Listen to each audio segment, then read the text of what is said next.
Bom dia a todas e a todos. Eu já fui apresentado. Meu nome é Arthur Bruno. Eu sou professor de História e de Geografia. Comecei há pouco tempo atrás, há 40 anos atrás. Devo ter sido professor dos pais aí, das mães de vocês, com certeza. É porque eu comecei muito cedo, viu, pessoal? Vocês já estão fazendo as contas aí da idade, né? Esse cara é velho, né? E eu trouxe para vocês um assunto que é muito importante, esse momento que a gente está vivendo, para a gente entender melhor o nosso país. Eu estou chamando aqui Brasil século XXI, né? Muito bem. Então, eu queria conversar com vocês sobre o Brasil. Hoje o Enem, ele traz nas questões assuntos, a mesma questão com história, com geografia, com sociologia, com filosofia. Então, essa aula, ela é uma aula estilo Enem, não é? Aqui eu vou trazer uma série de conhecimentos de uma série de disciplinas, né, dentro de ciências humanas, para a gente entender melhor o Brasil, ok? Então, eu vou começar fazendo a seguinte pergunta. Pelo que vocês já leram, pelo que vocês já aprenderam, me diga uma coisa, o Brasil é um país pobre ou rico? É rico, não é não? O Brasil é um país rico. Vamos parar com esse complexo de vira-lata de achar que o Brasil é um país pobre. Pobre coisa nenhuma. O Brasil é um país rico. Me diga uma coisa, quantos países existem organizados como estados, portanto, com governos próprios, soberanos? Quantos países organizados como estados existem no mundo?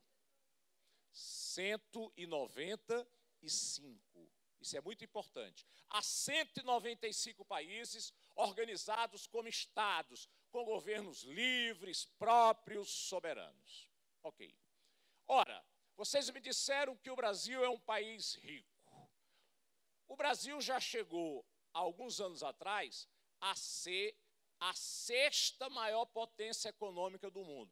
Como nós estamos vivendo uma crise, nos últimos 4 anos, o Brasil caiu no ranking. De qualquer maneira, dos 195 países, o Brasil se classifica em que lugar? No PIB. O que é PIB, hein? Produto Interno Bruto. PIB é toda a riqueza que é produzida durante um ano.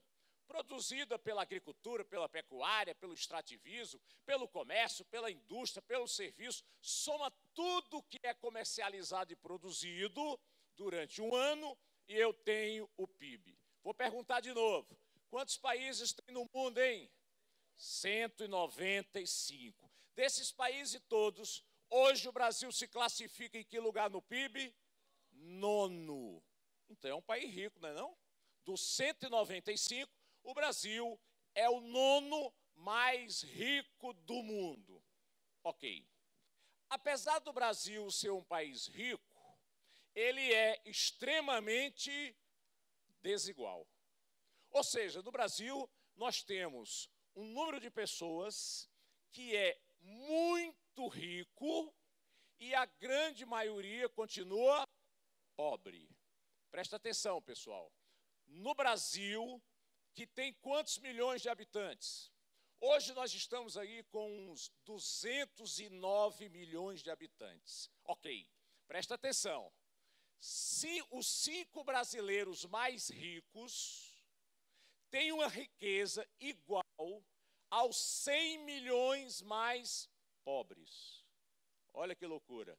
Os 5 brasileiros mais ricos têm uma riqueza igual aos 100 milhões mais pobres. Então eu posso dizer que o Brasil é um país rico, porém desigual. Quer ver? Eu vou dar alguns números dessa desigualdade. Vocês já ouviram falar de IDH? Já, não é? O que é IDH, hein? Índice de Desenvolvimento Humano. Presta atenção que isso é muito interessante. O Índice de Desenvolvimento Humano, ele leva em consideração 3 questões. a educação, a saúde e a renda per capita. O que é que se leva em consideração a educação? O número de matrículas dos alunos e o número de anos que as pessoas estudam, o que a gente chama de escolaridade. O Brasil avançou muito na escolaridade. O Brasil avançou muito na quantidade de pessoas matriculadas. Hoje, pessoal, nós já temos aí 97% de todas as crianças entre 6 e 14 anos matriculados no ensino fundamental. Foi um grande avanço. No ensino infantil, que é a creche e a pré-escola, avançou consideravelmente.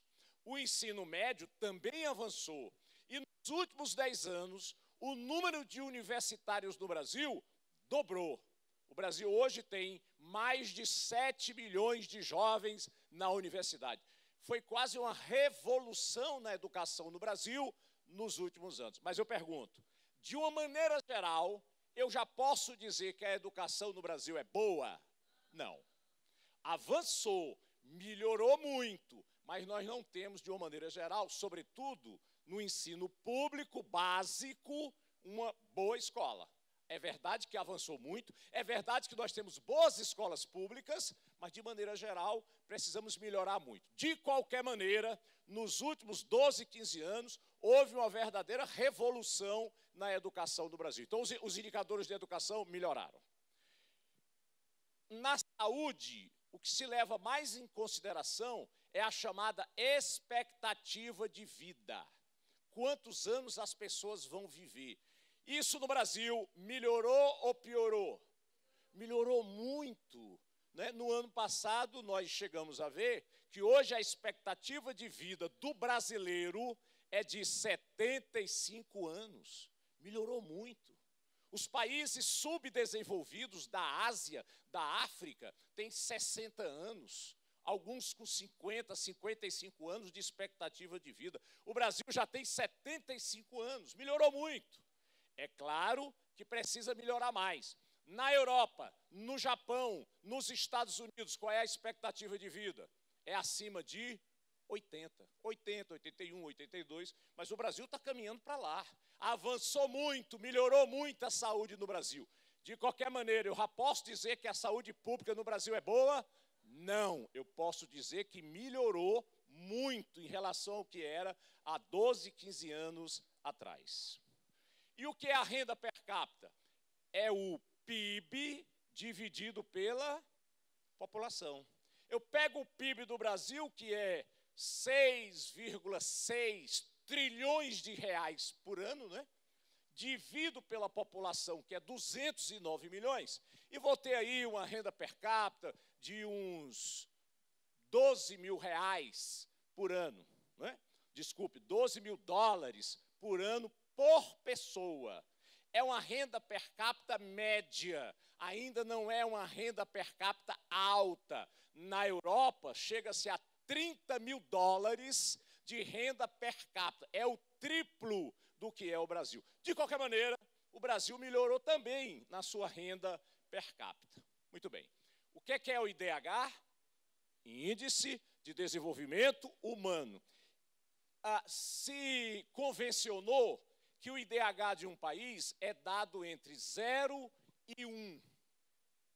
Quanto mais alto, quanto maior for a soma dos indicadores de educação, de saúde e de renda per capita, mais o país terá o IDH alto. Quanto menor o número de IDH, a soma for menor, o IDH será baixo, será ruim. O Brasil já tem 0,75 de IDH. Quando você tem 1, aí é o país perfeito, né? Olha como o Brasil cresceu muito no IDH. Entre 0,7 e 0,8 é considerado o IDH bom. Acima de 0,8 até 1 é o IDH ótimo, que é o IDH dos países desenvolvidos. Apesar do Brasil ter melhorado muito o IDH, qual é o lugar que ele está no mundo hoje? 75º. São quantos países do mundo? 195. O Brasil se classifica no 75º, no 75. Então, melhorou muito, mas ainda está longe dos países desenvolvidos. Agora eu vou dar um dado mais preocupante. É o chamado índice de Gini. Quem é esse Gini? É um italiano que estudou a desigualdade, que estudou a concentração de renda no mundo. Aí por isso que o índice tem o nome dele, índice de Gini. Ele também fez um cálculo entre 0 e 1, só que agora é o inverso, não é? Ele pegou os 10% mais ricos do país, analisou o que é que eles ficam com a renda e analisou os 40% mais pobres para ver o que é que eles ficam com a renda total do país. Dessa forma, nós vamos analisar com esses números a concentração de riqueza. É isso que o índice de Gini nos dá. Então, quanto mais perto de zero, zero seria se todo mundo tivesse a mesma renda, entenderam? 1 é se a renda do país toda estivesse nas mãos de uma só pessoa. Entenderam agora? Então, se uma pessoa tivesse toda a riqueza do país, o índice de Gini seria 1. Se a renda tivesse totalmente distribuída igualmente entre todas as pessoas, o índice seria 0.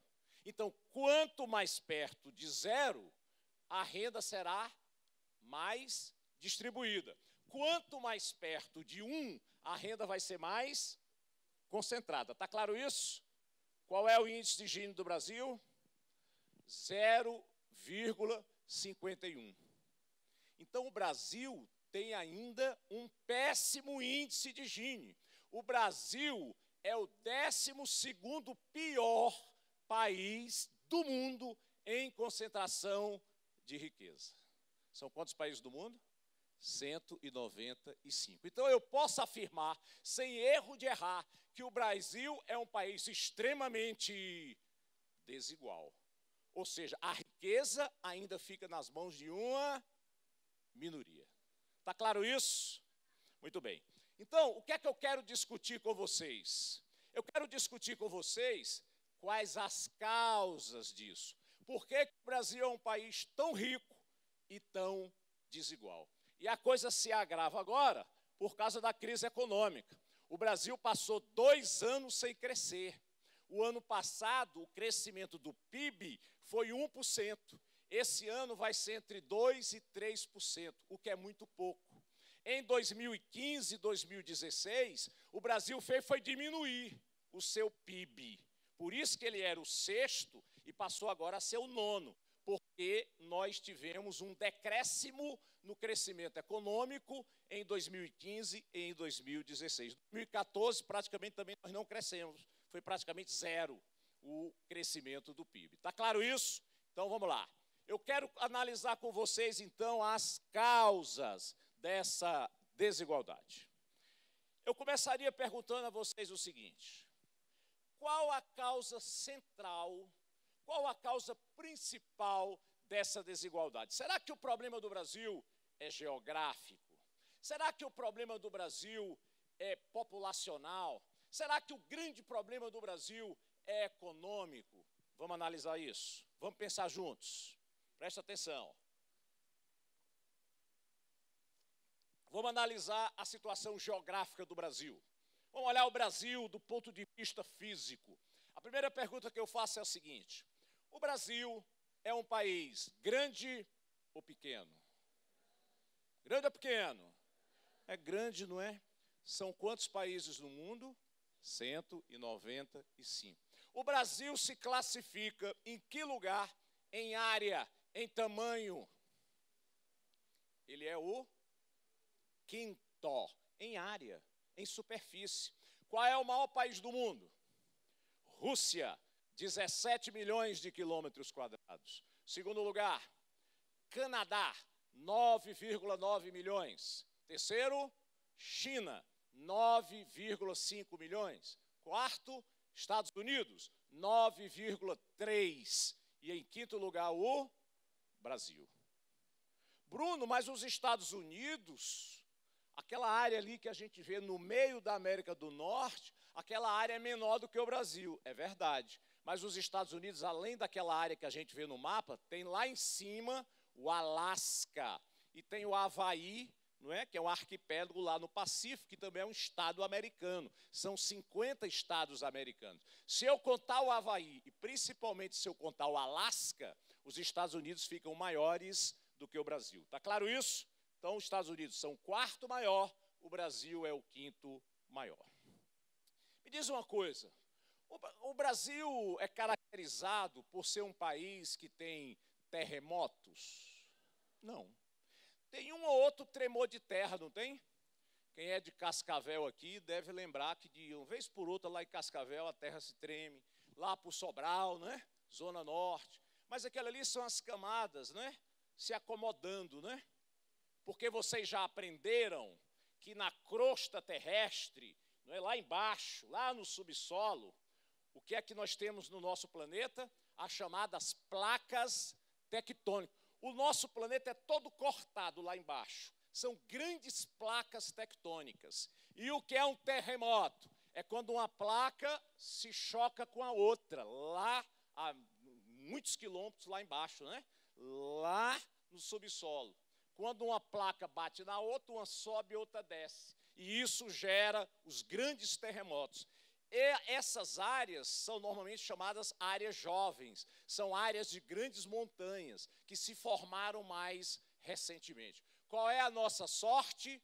O Brasil todinho está dentro de uma mesma placa tectônica. Então, não tem placa se chocando no território brasileiro. Então, não tem perigo de, no território brasileiro, ter grandes terremotos. Isso é um privilégio. A natureza foi pródiga, né? Foi boa com o Brasil. Me diga uma coisa. O Brasil tem grandes furacões, como acontece ali no Caribe. Tem? Não, não tem grandes furacões. O Brasil tem áreas geladas, como o Ártico, uma Antártica, como o Alasca. Tem áreas geladas no Brasil? Não. O Brasil tem desertos? Não.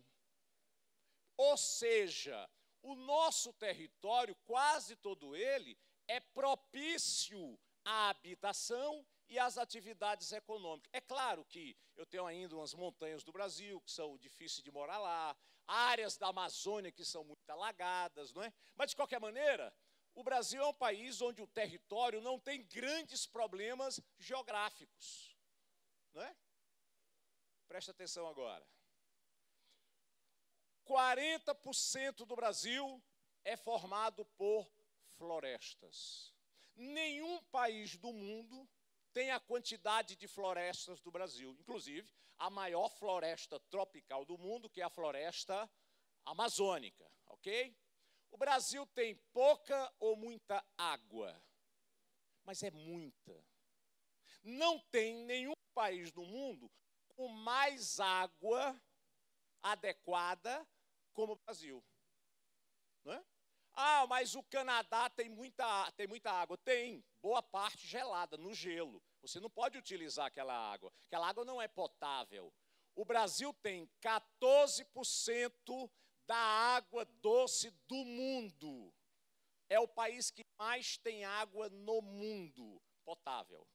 Água que pode ser utilizada. E isso é uma riqueza imensa, não é não?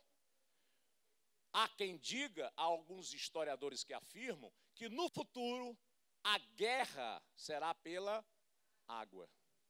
Hoje é pelo petróleo, hoje é por algumas fontes naturais, mas no futuro poderá ser pela água. E o Brasil é riquíssimo em água. Claro que essa água é mal distribuída, né? Aqui no Nordeste nós temos problema de água, não é? E há excesso de água na Amazônia. Mas você pode fazer canais, você pode fazer transposição de água. Então, o Brasil é um dos poucos países do mundo que não tem problema em quantidade de água. A água é mal distribuída, ok, mas pode se distribuir. Já tem tecnologia para isso. O Brasil tem uma boa ou uma má biodiversidade? O que é biodiversidade? é a existência de animais e vegetais, vida, né? Pessoal, o Brasil é o país de maior biodiversidade do mundo. Nenhum país do mundo tem tantos animais e vegetais como tem o Brasil. E isso é uma riqueza imensa. Ok? Muito bem. Então, eu vou perguntar de novo. Será que o problema do Brasil é um problema essencialmente geográfico? Não, não. Afasta isso. Pelo contrário, a geografia brasileira não é problema, e sim solução. Né?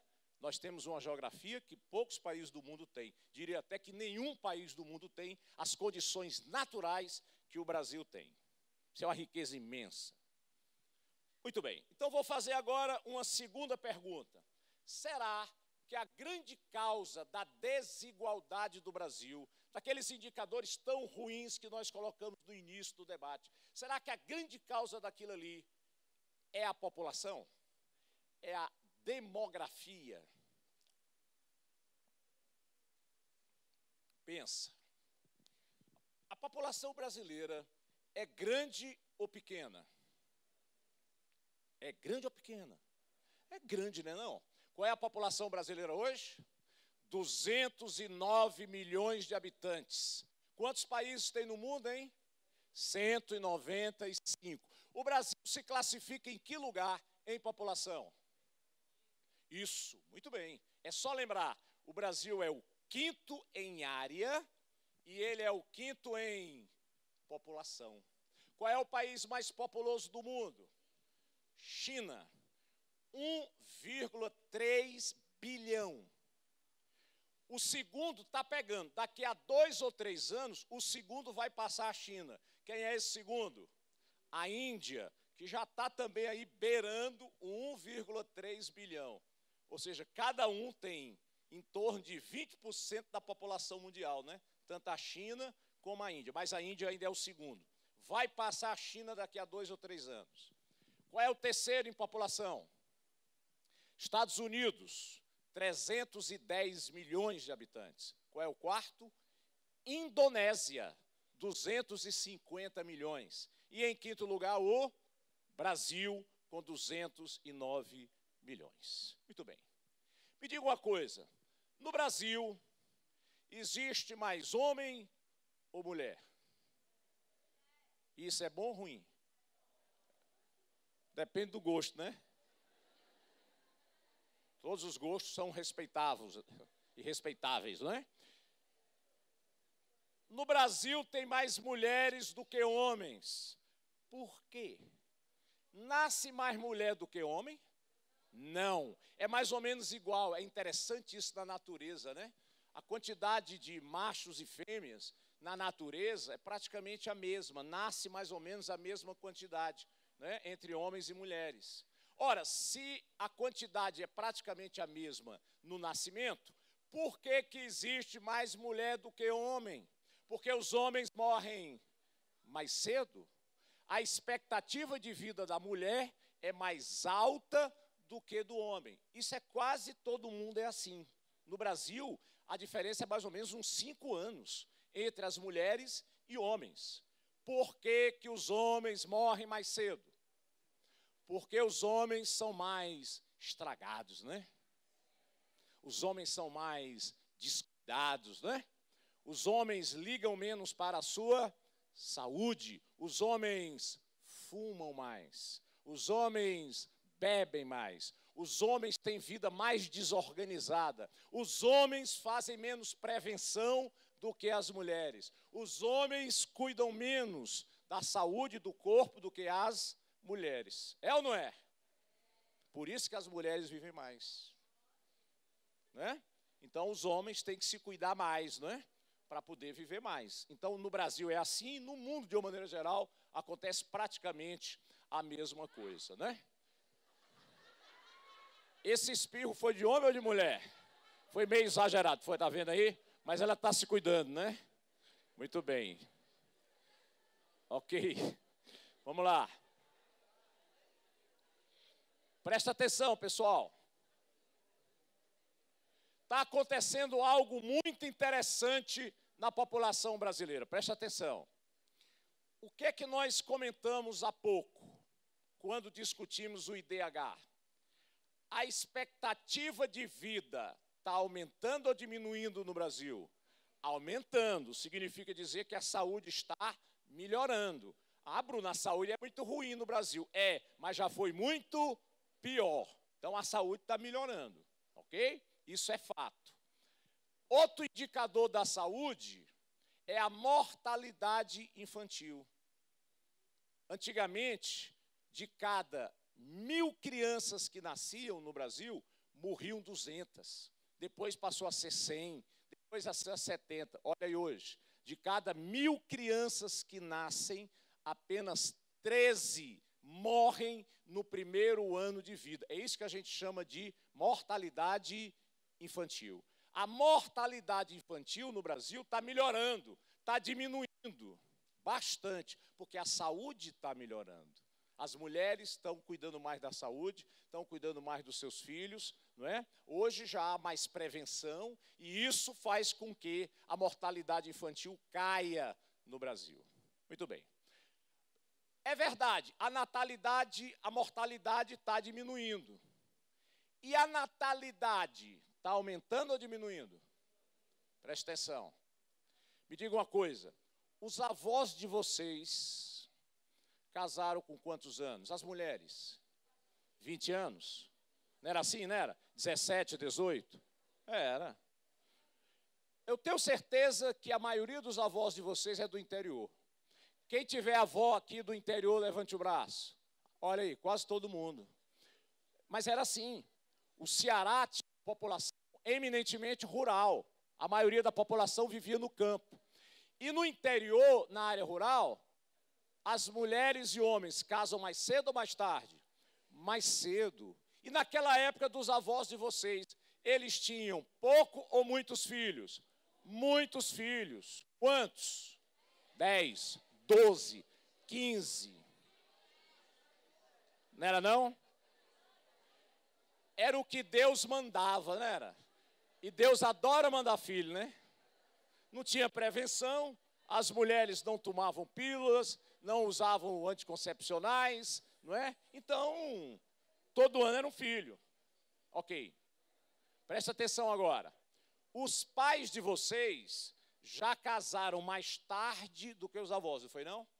Os pais de vocês casaram aí com 25 anos, por aí. E tiveram quantos filhos? Vocês têm quantos irmãos? 6, 7, 5, 4. Não é assim? A natalidade já tinha caído em relação à geração anterior. Agora eu pergunto a vocês, e hoje, as mulheres casam em média com quantos anos hoje? Entre 25 e 30, não é não? E os homens normalmente casam acima de 30. É assim. Antigamente, se a mulher chegasse aos 25 anos e não casava, o que é que o povo dizia? Vai ficar para titia, hein? Era ou não era? Hoje, já não há mais essa pressão para casar, não é? Muitas pessoas decidem ficar solteiras. E quando casam, hoje os casais têm quantos filhos? Vocês querem ter quantos filhos? 1, 2. A maioria quer ter 2, no máximo 3. Mas a maioria é 2. Atenção agora, olha o raciocínio. O que é que está acontecendo com a natalidade no Brasil? Está aumentando ou diminuindo? Está diminuindo. E a mortalidade? Também diminuindo. Hoje, a mulher tem, em média, o que a gente chama de taxa de fecundidade, ela tem 1,8 filho. Não chega nem a ter 2 filhos. Claro que isso aqui é uma média. Pessoal, para a população ficar do mesmo tamanho, se a população não crescer mais, basta que o casal tenha 2 filhos. Presta atenção, ó. Se o casal tiver 2 filhos, em média, um vai ser homem e o outro filho mulher, não é assim? Em média é isso, né? Se cada mulher tiver uma filha mulher e a sua filha tiver uma filha mulher, E assim, consequentemente, a população vai ficar sempre do mesmo tamanho. Entenderam? Então, para a população não crescer mais, basta que o casal tenha 2 filhos, porque em média uma vai ser mulher, que vai ter uma mulher como filha, e assim consequentemente. Conclusão, o que é que está acontecendo com a população brasileira? A população brasileira está crescendo, em média, 1% ao ano. Nós temos 200 milhões de habitantes, então a população todo ano está crescendo em torno de 2 milhões. Mas qual é a tendência? É a natalidade crescer ou diminuir? Diminuir. Então, daqui a pouco, a previsão é que lá pelo ano 2040, ou talvez até um pouco antes, a população brasileira pare de crescer.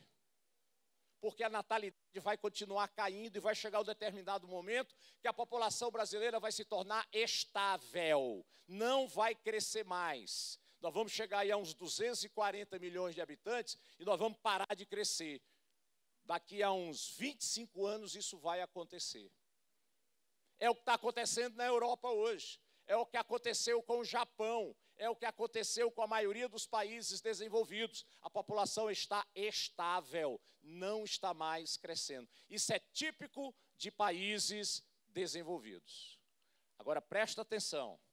O Brasil está vivendo, então, a chamada transição demográfica. Nós não temos mais uma população que cresce muito, mas também, daqui a pouco, vai parar de crescer. Isso é a chamada transição demográfica. Presta atenção, presta atenção. Me diga uma coisa, qual é a idade que as pessoas aprendem, estudam, as pessoas se preparam para o mercado de trabalho? É quando se é jovem. Antigamente, há 15 anos atrás, 20 anos atrás, o Brasil era um país jovem, não é mais. O Brasil não é mais uma população jovem. A maioria da população hoje já é adulta, jovem até os 18 anos, do ponto de vista demográfico, ok? Então, de 18 a 60 anos, já é uma população adulta. Hoje, a maioria da população brasileira é adulta e não é mais jovem. Essa é a melhor fase de um país, quando a população está adulta, porque tem muita gente para trabalhar. Em tese, muita gente já estudou, se preparou para o mercado de trabalho e está trabalhando. É o ideal de um país, esse momento que nós estamos passando. Se o Brasil não se desenvolver nessa fase que nós estamos, daqui a 20 anos, o que é que vai acontecer? Boa parte da nossa população será idosa, será velha, e em regra não vai mais trabalhar, mas vai receber dinheiro? Vai, o quê? Aposentadoria. E aí o governo vai ter que ter recursos para dar condição de saúde, de aposentadoria para a grande quantidade de idosos do Brasil. Olha a responsabilidade que nós temos agora. Ou o Brasil se torna um país desenvolvido em 20 anos, ou 25 anos no máximo, ou não vai ter mais chance de se desenvolver. Porque daqui a 20, 25 anos, nós teremos uma população muito idosa, muito velha, e aí é mais difícil a gente progredir. Está claro? Então, nós estamos vivendo a chamada transição demográfica. Mais uma pergunta. Me diga uma coisa. Algumas pessoas me dizem assim, o Brasil é um país atrasado, o Brasil é um país desigual, o Brasil é um país subdesenvolvido, porque o brasileiro é preguiçoso, o brasileiro não gosta de trabalhar. Certo ou errado? Pensa. Me diga uma coisa, pela Constituição brasileira e pela CLT, Consolidação das Leis Trabalhistas, o brasileiro tem que trabalhar quantas horas por semana? 44. Está lá na lei. Nós temos que trabalhar 44 horas por semana. Presta atenção. 8 horas de segunda a sexta, 4 no sábado, ou então se aumenta um pouquinho durante a semana para não trabalhar no sábado. Mas ao todo na semana, nós temos que trabalhar 44 horas por semana. Presta atenção, pessoal. O Brasil é um dos países que tem uma das maiores cargas semanais de trabalho do mundo. Na maioria dos países do mundo se trabalha quantas horas por semana? 40, 36, 38. No Brasil, quanto? 44. Então, vamos parar com esse negócio de dizer que o brasileiro trabalha pouco. Não é verdade. Nós somos um dos povos que mais trabalham no mundo. Tem um ou outro país igual ao Brasil, com 44, um ou outro com 46, uma exceçãozinha lá com 48, mas são poucos. A grande maioria é de 40 horas para baixo. Mas, Bruno, por que o povo diz que o brasileiro é preguiçoso? Vocês já ouviram dizer que chupar manga e tomar leite faz mal? Faz. E faz. Ah, mas eu ouvi dizer. Meu pai dizia, meu avô falava. Sim, mas é verdade? Nem tudo que se diz é verdade, você tem que provar. A quem interessa que a gente acredite que o brasileiro é preguiçoso? Se é preguiçoso, se trabalha mal, tem que ganhar pouco, não merece ganhar muito. A quem interessa esse pensamento? As elites, né? As elites, para pagar mal a classe trabalhadora, e diz, olha, eu vou te pagar mal porque você é preguiçoso, despreparado, trabalha pouco. Não, isso é uma ideologia, isso é um pensamento que se divulga para o trabalhador não ter autoestima, achar que merece ganhar mal. Eu sou preguiçoso, trabalho pouco, então eu tenho que ganhar mal mesmo. Entenderam a jogada? Cuidado com isso. Não acreditem em tudo que se diz. Não acredite em tudo que sai nas redes sociais. Não acredite em tudo que sai nos meios de comunicação. Muita coisa é dirigida para dominar o nosso pensamento. Muito bem. Então, eu pergunto de novo. Será que o nosso grande problema, a causa central da nossa desigualdade, é a população brasileira? Não, pelo contrário. Não é? Ter população grande não é problema. Ter população grande é solução. Por que é solução? Por que é bom ter população grande? Se a população é grande, eu vou ter muita gente ou pouca gente para trabalhar? Muita gente. Eu vou ter muita mão de obra numerosa. Isso é importante para o país. Se a população é grande, o mercado consumidor é pequeno ou grande? É grande, isso é ótimo para o país, para os investimentos. É por isso que muitas empresas multinacionais vêm investir no Brasil, vêm colocar fábricas no Brasil, lojas no Brasil. Por quê? Porque o Brasil é uma população grande que ainda está crescendo. Então, aqui nós temos um enorme mercado consumidor. É o paraíso para o capitalismo e para o consumo. Então, o nosso grande problema não é a população. Terceira pergunta, será que o nosso grande problema... Consegue mais uma águazinha, por favor? Será que o nosso grande problema é econômico? Claro que nós temos problemas econômicos, claro, todo país tem. Mas será que a causa central da nossa desigualdade é a economia? Vamos pensar de novo. O que é que eu disse no início do debate? O Brasil é um país rico ou pobre? É rico, né? São quantos países no mundo? 195. O Brasil se classifica em que lugar no PIB? Nono. É rico. Vamos ver.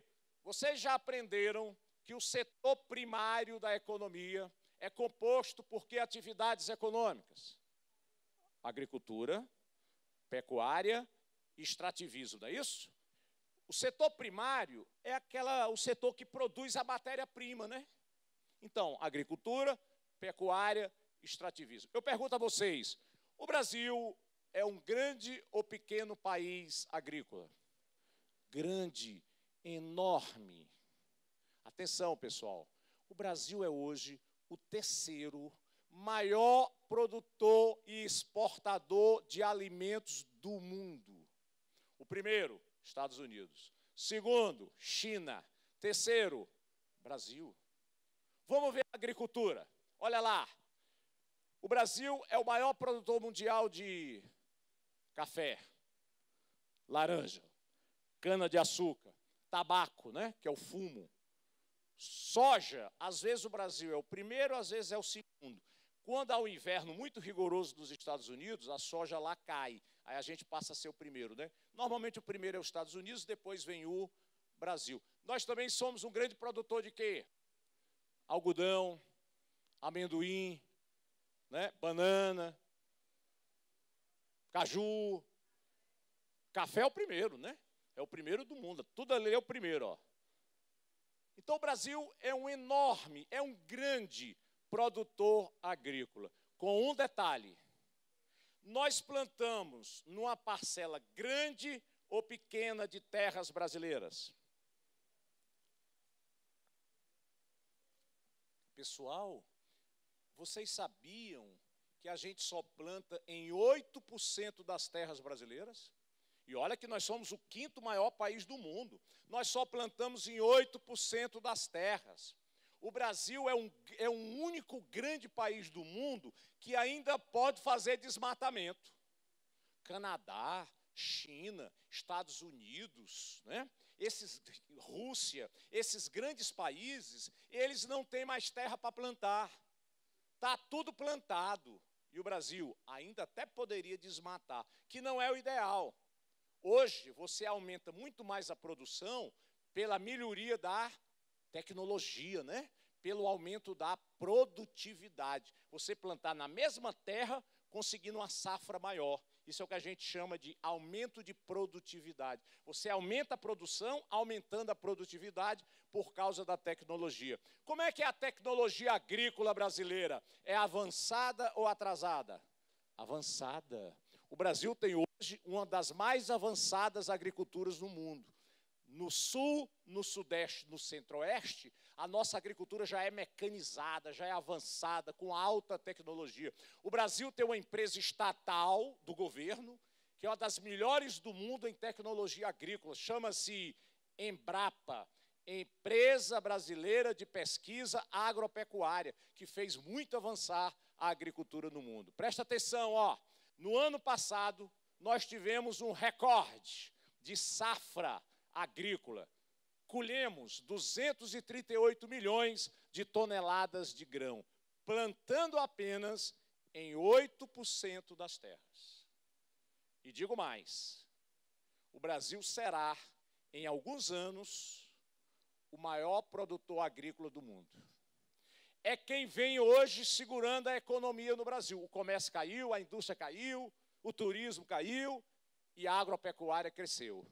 Então, é o setor mais dinâmico da economia brasileira hoje, é a agropecuária. Como é que está a pecuária do Brasil? Nós somos um grande ou pequeno produtor? Grande, não é não? Olha aí, bovinos. Nós somos o 2º maior produtor de bovinos.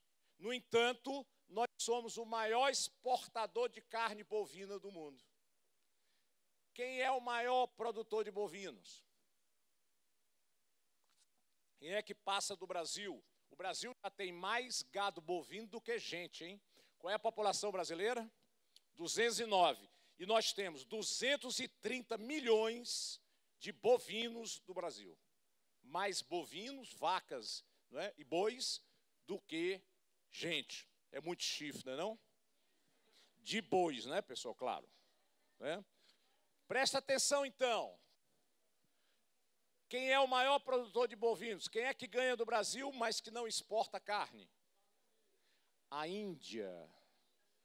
A Índia. Atenção.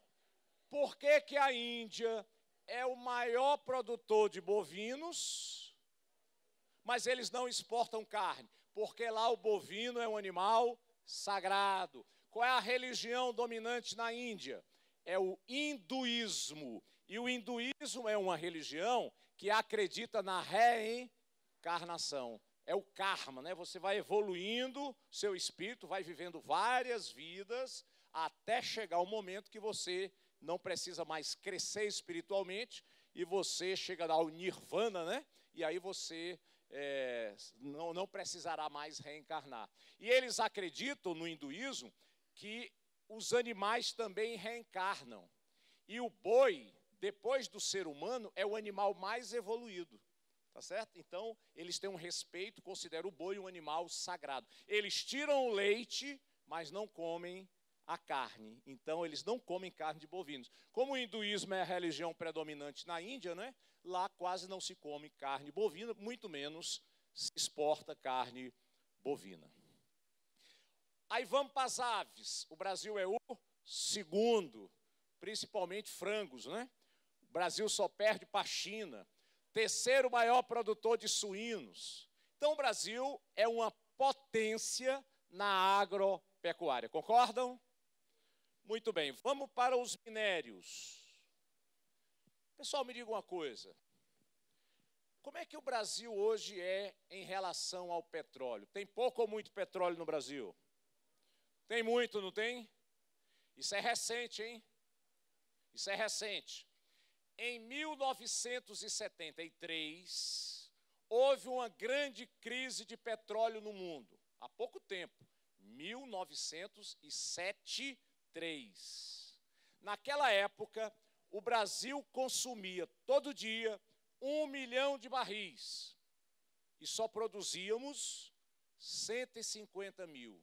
Ou seja, em 1973, o Brasil importava 85% do petróleo que ele consumia. Como houve uma crise do petróleo, isso fez com que a economia brasileira passasse a viver uma grande crise. Houve uma grande crise econômica no mundo. No Brasil foi enorme, porque nós não tínhamos petróleo. Aí o que é que aconteceu? O Brasil passou a investir mais na Petrobras e hoje o Brasil é praticamente autossuficiente em petróleo.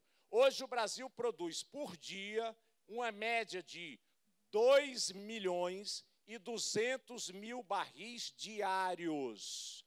Atenção, o Brasil hoje está entre os 10 países de maior potencial petrolífero do mundo. E em produção é o 12º. Então o Brasil já é hoje uma potência em petróleo. E vocês lembram que em 2008 nós achamos petróleo onde? Lá embaixo do mar, não é? A 6, 7 quilômetros para baixo da superfície, não é? Foi a chamada camada pré-sal. Tem uma camada de sal, embaixo dessa camada de sal, você encontrou muito petróleo no Brasil. Com isso, o Brasil passa a ser um dos 10 países com maior potencial petrolífero do mundo. Bom, e o Brasil tem outros minérios importantes? Olha aí, ó, ferro. Que lugar? Segundo maior produtor de ferro. O ferro é importante, é? É, porque o ferro é matéria-prima para produzir o quê? O aço, que é fundamental para o desenvolvimento de qualquer país. O Brasil tem manganês, também fundamental, nióbio, grafite. Bauxita é importantíssimo, porque do bauxita se tira o alumínio, que é um metal importantíssimo no mundo, né? Então você vê aí que o Brasil tem muitos minérios. Isso é o que nós chamamos de commodities. O que é commodity? É o produto primário, agropecuária e minérios. Então eu posso afirmar que o Brasil é uma potência em commodities. Agora tem uma coisa mais importante do que isso. Me diga uma coisa, no mundo, essa eletricidade que nós estamos consumindo agora, ela vem principalmente de usinas hidrelétricas, termoelétricas ou usinas nucleares? Pensa, na Europa, como é que é? Ou mesmo na Ásia, vem principalmente de quê? Hidrelétrica, termoelétrica ou nuclear? A eletricidade, ela vem principalmente de usinas termoelétricas. E o que é que a termoelétrica faz? Qual é a matéria-prima da termoelétrica para produzir eletricidade? Os chamados combustíveis fósseis. E o que são os combustíveis fósseis? Diz aí. Petróleo, carvão mineral e gás. Eles são utilizados para produzir a eletricidade. Detalhe, é uma energia mais cara e ela é também o quê? Poluente, não é isso? Essa poluição das usinas termoelétricas, é um dos grandes motivos do aquecimento global, porque joga o dióxido de carbono para a atmosfera, não é? E isso é um dos grandes motivos do aquecimento global. Então, é uma energia mais cara e poluente. Muito bem. Vamos agora para o Brasil. No Brasil, o que é que predomina? Hidrelétricas. Atenção, o Brasil tem mais ou menos aí 65% a 70% da eletricidade vindo de hidrelétricas. Isso. Com um detalhe. Qual é a fonte de energia que mais cresce no Brasil hoje? A eólica. Não é isso? Muito bem. Então, veja, a energia eólica, a energia solar, a que vem da biomassa dos vegetais, são as chamadas energias renováveis. Você pode ficar sempre utilizando, né? Elas são renováveis. Com um detalhe, essas energias, elas são ou não são poluentes? Não são poluentes. E hoje, a energia eólica já é mais barata do que a termoelétrica. E daqui a pouco, a eólica vai ser mais barata do que a hidrelétrica. Qual é o detalhe? Hoje, o Brasil já é o 8º país do mundo em energia eólica. Com um detalhe: poucos países do mundo têm ventos tão fortes e constantes como o Brasil. E no Brasil, qual é a melhor região para a energia eólica? O Nordeste. E no Nordeste, qual é o melhor estado? O Ceará. Por quê? Porque aqui os ventos são fortes e constantes. Vocês já viram ali no Cumbuco, ou mesmo em Jericoacoara, em várias praias do Ceará, qual é o esporte que o europeu vem fazer aqui? Kitesurf. Por que os europeus vêm para cá, não é, fazer kitesurf? Porque os ventos aqui são fortes e constantes. É o ano inteiro. O ano inteiro você tem vento forte. E isso faz o Brasil, e o Nordeste em especial, uma potência eólica. É por isso que a energia eólica é a que mais cresce, porque ela é constante, ela é relativamente barata e ela é não poluente. Outra energia que vai crescer muito, já está crescendo, é a energia solar, também chamada de fotovoltaica. Qual é a grande vantagem dessa energia? É que também ela não é poluente. Ela ainda é cara, mas a tecnologia está avançando e ela se tornará cada vez mais barata. Qual é a melhor região do Brasil para a energia solar? O Nordeste, porque tem sol quase o ano inteiro.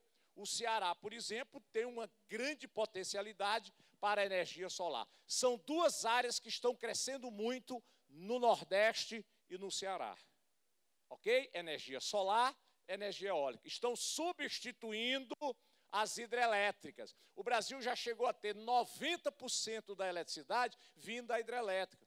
A hidrelétrica, ela é uma energia muito interessante, porque, em regra, ela não é poluente. Mas, para você ter hidrelétrica, você precisa ter grandes lagos, grandes açudes, não é? Aí, quando você prende aquela água, quando você solta, aquela água passa pelas turbinas e aquilo ali vai gerar a eletricidade. Mas, quando você faz um grande lago, o que é que vai ficar embaixo do lago? Vegetação, né? Aquela vegetação apodrece, ali vai gerar um gás chamado gás metano, e aquele gás também é poluente. Então, é um problema. E ainda, às vezes, tem que tirar as pessoas do lugar, comunidades indígenas, não é? Como aconteceu lá em Belo Monte, no Pará, não é? Então, a hidrelétrica, ela tem vantagens e desvantagens. O ideal é que o Brasil está crescendo cada vez mais em energia eólica e solar. No Ceará, já predomina a eólica. Essa eletricidade que a gente está consumindo aqui, no Ceará, vem principalmente de eólica. Mas nós temos um problema. Como nós não temos eólica suficiente ainda, e as hidrelétricas, quando tem seca, a gente usa menos, aí a gente é obrigado a usar o quê? Termoelétrica. No Ceará tem 3 termoelétricas. Qual é o problema da termoelétrica? É que ela é poluente e é uma energia mais cara. Vocês já viram? Às vezes a bandeira fica amarela, bandeira vermelha para pagar a eletricidade. Quando fica daquele jeito, é porque as termoelétricas estão ligadas em alto vapor, em alto grau. O ideal é a gente não precisar mais de termoelétrica. Como é que a gente faz isso? Investindo cada vez mais em usina eólica e solar. E o Ceará tem um grande potencial para este crescimento. O Brasil, atenção que eu vou dizer uma coisa importantíssima agora. O Brasil é o país que tem a maior biodiversidade do mundo e o Brasil é o país que tem a maior diversidade energética do mundo. Nenhum país tem tanta fonte energética como o Brasil. 45% da eletricidade do Brasil já vem de fontes renováveis. Na Europa, na Ásia, 70%, 80% é termoelétrica. E nós não. Nós já temos 45% de energias renováveis e a tendência é crescer. Está claro isso? Vou perguntar de novo, então. Será que a grande causa da nossa desigualdade é a questão econômica? Claro que não. Claro que não. Muito bem. Dito isso, vamos agora para a última pergunta. Qual é mesmo a grande causa da nossa desigualdade? Não é a geografia, não é a população, não é a economia, é o que então? É a questão político-administrativa. O nosso problema é essencialmente político e administrativo. É só analisar a história do Brasil. Vamos analisar rapidamente aqui a história do Brasil. Vocês já aprenderam que o Brasil começa a ser povoado, começa a ser colonizado a partir de quando?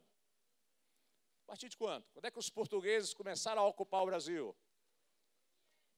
O Brasil foi descoberto, foi? Claro que não. O Brasil já existia. Não foi descoberto coisa nenhuma. Aqui moravam 3 a 5 milhões de índios. O Brasil já existia. Ele foi ocupado pelos portugueses, não é isso? A partir de 1500, não é isso? De 1500 a 1822, nós vamos ter um período da história brasileira que a gente vai chamar de quê? Brasil colônia. O Brasil colonial era o período da colônia. Pergunto a vocês, na época da colônia, quem governava o Brasil? Portugal, o rei de Portugal. Mas o rei de Portugal representava os interesses de quem? Dos comerciantes, dos latifundiários portugueses, não é isso? O Brasil era governado para os interesses de Portugal. Por isso que o que se produzia no Brasil era o que interessava às elites de Portugal, não era assim? O que é que se produzia no Brasil na época da colônia? Primeiro foi o quê? Primeira coisa foi aquela extraçãozinha de pau-brasil, mas aquele ali foi muito pouco tempo, né? Não foi tão importante. Aí depois vem o quê? No litoral brasileiro, principalmente no Nordeste, ali até o Rio de Janeiro, se produziu o quê ali no litoral? Na zona da mata? Cana-de-açúcar, né?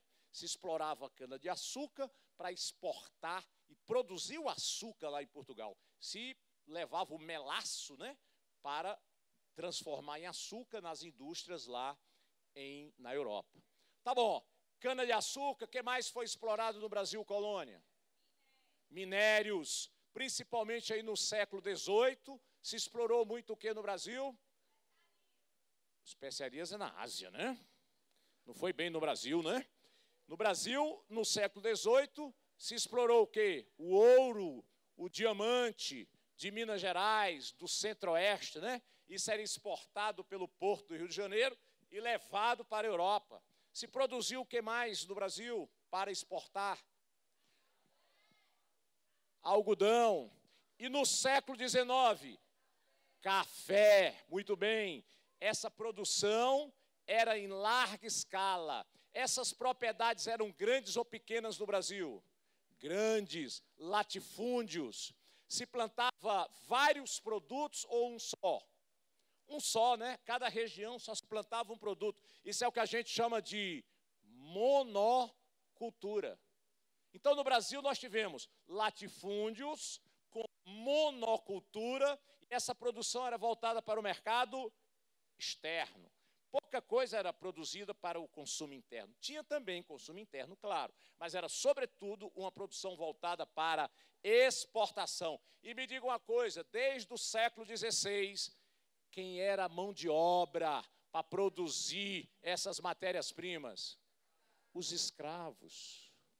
Durante mais de 300 anos, 350 anos, a produção no Brasil era de mão de obra escrava. O Brasil foi o último país do Ocidente a libertar os seus escravos. Nenhum país teve uma escravidão no Ocidente tão demorada como o Brasil. Então, isso caracteriza muito a história brasileira, não é? O latifúndio, a monocultura, a produção para exportação e a mão de obra escrava. Muito bem. Isso vai até que ano? A colônia vai até que ano? 1822. No entanto, em 1808 vai acontecer um fato marcante na história brasileira. O que foi? A vinda de quem para cá? Dom João VI, né? O Brasil, né, vai se tornar Reino Unido em 1815, Portugal e Brasil. O reino era governado a partir do Rio de Janeiro. Dom João VI colocou lá no Rio de Janeiro a corte, se governava a partir do Rio. Aí vai começar um pouco do desenvolvimento do Brasil, né? Porque vai se investir, né, no comércio, vai se abrir os portos brasileiros para comercializar com outros países, né? Pessoal, a primeira faculdade nos Estados Unidos, Harvard, foi em 1600 e pouco. Em Lima, no Peru, a primeira faculdade foi em 1500 e pouco. Em São Domingos, né, uma ilha do Caribe, né, 1500 e pouco. A primeira faculdade do Brasil aparece em que ano? 1808. 300 anos depois dessas outras cidades latino-americanas. Foi o curso de medicina em Salvador, trazido lá pelo Dom João VI. A primeira universidade brasileira foi a USP, universidade mesmo, 1934. Então, em 1900, 90% da passagem do século, 90% da população brasileira ainda era analfabeta. Por quê? Porque no Império, começa o Império a partir de 1822, né? Quando o Brasil se torna independente de Portugal, mas independente entre aspas, né? Porque houve um acordo entre pai e filho. O pai ia governar Portugal e o filho continuava governando o Brasil. Então foi uma independência relativa, né? Os interesses portugueses ainda eram muito considerados, mesmo com a independência brasileira. Essa que é a grande verdade. E aí no Império Brasileiro, vai haver grandes mudanças na economia brasileira? O Brasil vai se industrializar no Império? Não. No Império, o Brasil ainda era caracterizado pelos latifúndios, pela monocultura e uma agricultura voltada para exportação. E no Império, a mão de obra continuava sendo escrava. Não houve muita mudança da colônia para o Império. Concordam? As mudanças foram pequenas. As elites brasileiras que governavam o Brasil eram quem? Eram os latifundiários, né? Eram os grandes comerciantes, né? E eles governavam para os interesses do povo? Não. Por isso que não se investiu em educação no Brasil. Por isso que quase não tinha faculdade no Brasil. Por isso que quase não havia escola no Brasil. Por isso que a grande maioria da população era analfabeta. Isso vai até a proclamação da República, não vai? Quando foi a proclamação da República? Em que ano? 1889. Ok. De 1889 até 1930, nós tivemos república no Brasil. Era a chamada República Velha. Eu pergunto, será que na República Velha houve grandes mudanças em relação ao período do Império? Presta atenção. Na República Velha, Até 1930, qual era a principal atividade econômica no Brasil? Agricultura, pecuária. O Brasil continuava uma grande fazenda.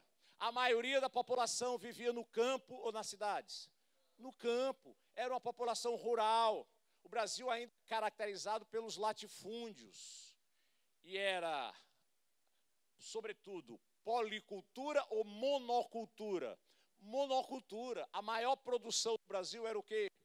Café, cana-de-açúcar, algodão em algumas regiões, mas o Brasil fazia uma agricultura também voltada principalmente para a exportação. E quem era que mandava no Brasil? Quem era que governava no Brasil na República Velha? As oligarquias, as famílias ricas, tradicionais, sobretudo latifundiários, governavam o Brasil, principalmente de dois estados. Que estados? São Paulo e Minas, lembra? A República Velha também ficou conhecida como a República Café com Leite. Por que café com leite? Porque a maior produção de café era de onde? São Paulo. E de leite? Minas Gerais. Ou seja, era a agropecuária, os grandes proprietários, os latifundiários que governavam o Brasil, que elegiam os presidentes. E a educação ficou jogada para trás. Não tinha o objetivo, não é, de modernizar o Brasil, de ter uma mão de obra mais capacitada, não é? Por quê? Porque era a agropecuária a principal atividade, portanto, não precisava dessa mão de obra mais qualificada, que as elites, né, se aproveitavam dessa situação para continuar vendendo aí as suas commodities, os seus produtos primários. A partir de 1930, houve uma mudança grande, não houve? A chamada Revolução de 30, lembra? Quem passou a governar o Brasil a partir de 1930? Getúlio Vargas, né? Ele vai dar um golpe, né? Houve uma eleição, o Getúlio foi candidato, perdeu a eleição, né? Porque quem ganhou foi Júlio Prestes, apoiado pelo então presidente Washington Luiz, que é o Júlio Prestes era um paulista, o Washington Luiz também. Houve um movimento liderado pelo Getúlio, pelos militares, não é, por algumas oligarquias que não concordaram com a vitória de Júlio Prestes. Ele deu um golpe, colocou o Washington Luiz para fora, assumiu o poder e vai governar até 45, né? Depois ele volta, na eleição de 50, vai governar até 54. Getúlio Vargas foi um dos maiores líderes do país e um dos grandes transformadores do Brasil, não foi? Porque Getúlio Vargas teve a visão de investir mais na indústria. O Brasil começa a se industrializar, mesmo para valer. Claro que já tinha indústria no Brasil, mas começa mesmo para valer na época de Getúlio.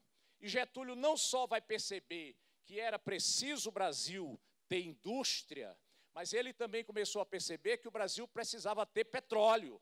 Petróleo dominado pelo próprio Brasil. E aí ele vai criar o quê? A Petrobras, não é? Vai ser criada por Getúlio. E ele vai perceber que o Brasil precisava aumentar o seu consumo, o Brasil precisava ter um mercado interno mais forte, o Brasil precisava ter uma mão de obra mais qualificada, e aí ele vai investir muito nos direitos sociais, não é? Em 1940, Getúlio vai criar o quê? O salário mínimo. Em 1943, ele vai criar o quê? A CLT, Consolidação das Leis Trabalhistas. Pessoal, até então, as leis trabalhistas eram muito frágeis no Brasil. Essa mesma CLT está sendo desmantelada agora pelo Congresso Nacional, né? Muitos desses direitos trabalhistas trazidos aí por Getúlio estão sendo agora desmantelados no atual governo Temer. Muito bem, então o Brasil começa a se modernizar, a se industrializar. Getúlio traz siderúrgica para o Brasil, né? E depois Juscelino Kubitschek vai dar sequência a essa modernização, industrialização, atraindo muitas multinacionais para o Brasil. Então eu posso dizer hoje que o Brasil é uma potência econômica. São quantos países do mundo? 195. E o Brasil se classifica em que lugar no PIB? Nono. Nós somos uma potência econômica. Mas eu posso dizer que o Brasil é um país desenvolvido? Uma coisa é ser uma potência econômica, é ser crescido economicamente. Outra coisa é ser um país desenvolvido. O que é preciso para ser desenvolvido? ter um grande PIB é importante. Ser industrializado. O Brasil é industrializado? É. Ainda incompleta a industrialização, mas é industrializado. Por que que o Brasil não é desenvolvido, então? Porque para ser desenvolvido é preciso que o país tenha uma boa distribuição de renda e que a maioria da população viva bem. A maioria da população tenha satisfeitas as suas necessidades básicas. Isso acontece no Brasil? Não. Então, o Brasil não é um país desenvolvido. Ele, no máximo, pode ser chamado de país emergente. É um país subdesenvolvido em desenvolvimento. Poderá se tornar desenvolvido o Brasil ou não? Poderá. Vai depender de quem? De nós, né? De nós? Claro que é de nós. Quem é que escolhe os governantes? Nós. Então, se nós escolhermos bem, nós podemos escolher governantes que levarão o Brasil para ser um país desenvolvido, rico, industrializado, com distribuição de renda, satisfazendo as necessidades básicas da população. Então, o nosso grande problema é político-administrativo. Por quê? Porque os governantes do Brasil, desde a colônia, buscaram muito mais os seus interesses dos grupos que estavam governando do que da maioria da população brasileira. Por isso que o nosso problema é essencialmente político-administrativo. Para terminar, chama a atenção. Nós temos 15 anos, 20, hein? Se nós, nos próximos 15, 20 anos, não tornarmos esse país desenvolvido, depois vai ser tarde demais, porque a população já vai muito velha, boa parte idosa, e dificilmente a gente vai conseguir se tornar um país desenvolvido. Conclusão, o destino do país está nas nossas mãos. Pensem nisso. Obrigado.